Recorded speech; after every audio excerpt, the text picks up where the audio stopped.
guys. Okay, gonna make another of my gusseted journals. And so with the gusseted journals, I did a video on those. It's a 6 or 7 part series, and where it's kind of mixing the mini albums in with journals and creating books that also will work somewhat like a mini album, where you have room to do some more of your thicker ephemera pieces and things like that. So this book I'm going to do is not really going to be so much for pictures, but for information. There's a friend of mine that is going to get ready to build a house, and so I'm going to create this one for her. Now, just to go over a few of your supplies. You're going to need some threads. Now, this is bedspread cotton, size number 13. That works very well. This is a little thicker than that.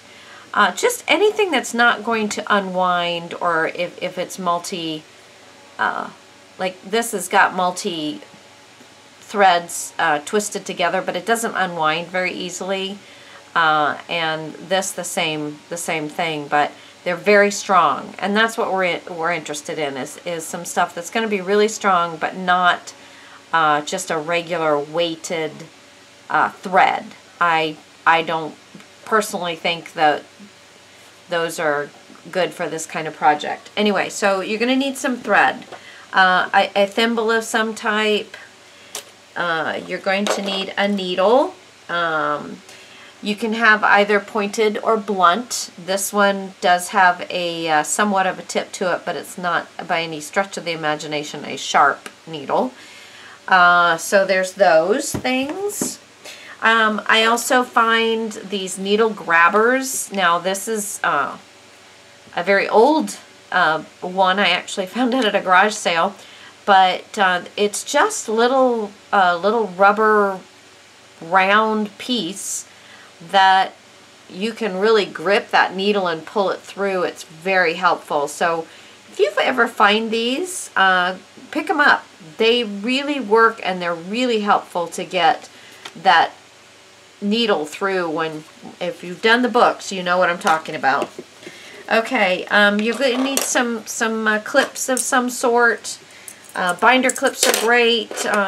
If all you have are the clothespins, we can make those work. Don't go out and buy a bunch of stuff. You know, most people have some binder clips. Just about anybody has paper clips. They come in helpful and handy.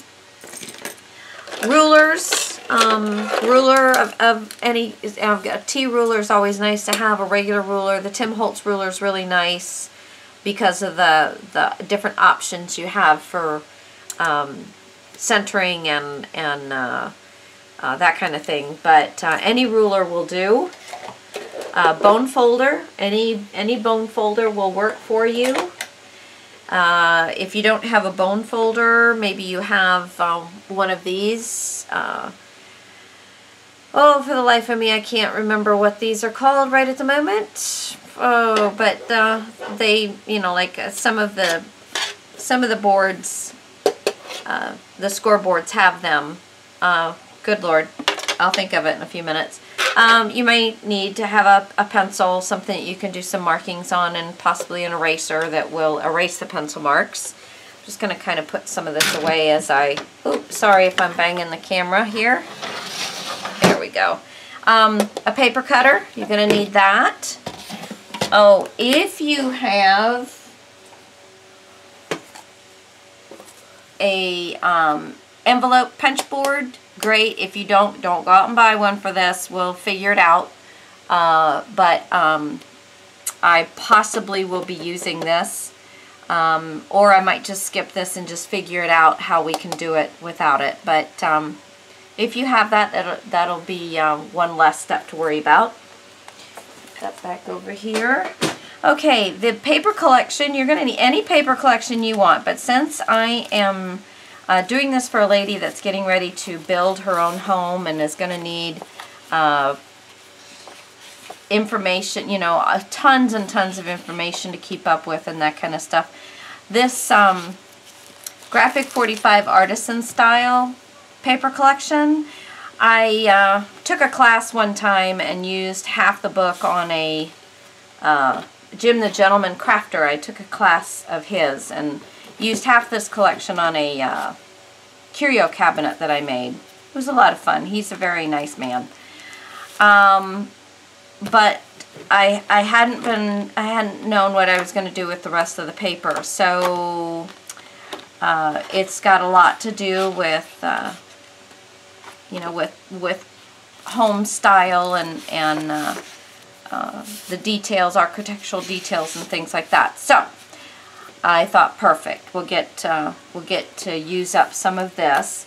You're not actually going to need a ton of this, so 7-8 sheets, depending on how big you want to make your book. Of the 12 by 12, it's probably all you're going to need. Well, depending on what size book you have, but then the decorating it up is limited. You know, you're only limited by how much you want to decorate it up, as far as how much more paper you'll need than that. I also had grabbed myself a few bits and pieces of some other papers, just in case I needed them. Some of the avenues. Now, the colors on some of these don't go with this at all. Like that one's not at all. I just kind of grabbed the whole thing. But here's another architectural element that if I want to, I can incorporate. Here's some more architectural elements that you know, I may be able to get a bit of this in there somehow as some other kind of decorative element. And I don't know if, and you know, some of this would work as well, but so you know, I just some of this may work. Again, just kind of looking at architectural type elements. I also found this piece. This is a Kaiser Craft. It's the Blue Bay collection, and it's Home Sweet Home. I saw that, I had to have it, so that can be a part of this. You really can't read a lot of these things, but that was just perfect. So I have that. This is Reminisce, Inspire, Devoted Faith.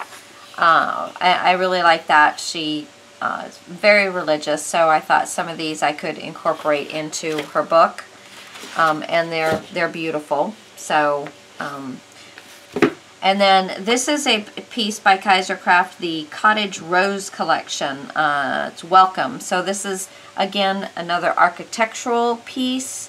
Don't really know how well it's going to work with the Graphic 45 papers, but again, with the Graphic 45 papers, there's going to be 6 to 7 sheets of that used, and the rest of this can be intermixed within the book somewhere and not really clash with that at all.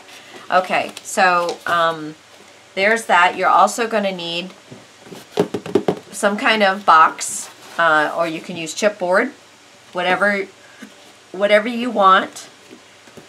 I'm also, these are 8.5 by 14 pages. I've coffee stained them already. I also have a spray bottle of coffee spray if I want to darken them up a little bit more. I totally can with this. So, so any kind of, I ran this through twice and then just stuck it in my little spray bottle, so I have that. But I've already got these all done and folded up, and you'll need some glue, quick dry adhesive, whatever your favorite glue is. That's my favorite glue. So if you get all of those items together, and we'll get started on this thing. Oh, also, if you have an awl or any kind of pokey tool, as we call it. I got this at Walmart for $3.98 or something like that. So in the craft section, in the sewing actually. So, you know, maybe that will help you find one of these if you're so looking for it. I tend to have not so comforts in the hand sometimes doing this, so this is very helpful, very ergonomically correct for me anyway. Okay, so I think that's a good list of what we're going to need. Of course, scissors, but yeah, that should take care of everything. So I will get myself organized, and I'll be back with step number 1. Okay, guys, bye.